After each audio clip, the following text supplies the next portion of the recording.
અમારા દાદી શ્રી મણિબેન સોલંકીની પૂર્ણતિથિ નિમિત્તે અમે રામદેવજી મહારાજનું પાટોત્સવનું આયોજન કરેલું છે, જેમાં ભજન અને ભોજન બંને રાખ્યું છે। એમાં ભોજનની અંદર 1000થી 1200-1500 માણસોએ જમણવાર લીધું છે, પ્રસાદ લીધો છે, અને ભજનની અંદર નામી કલાકારો જેવા કે દલસુભાઈ પ્રજાપતિ, નીતિન જોશી જેવાનું આયોજન કરેલું છે। ભવ્યથી ભવ્ય આયોજન કરેલું છે।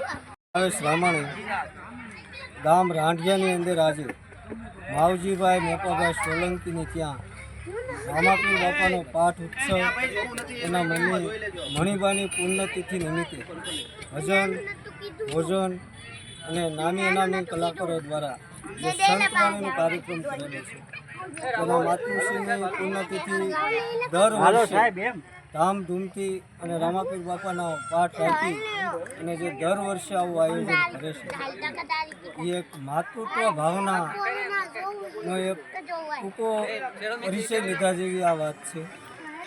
એક માતા ઉપર જેનો પ્રેમ દર્શાવી રહ્યા છે તે રીતે લોકો અહીંયા પ્રસાદી પણ લઈ રહ્યા છે।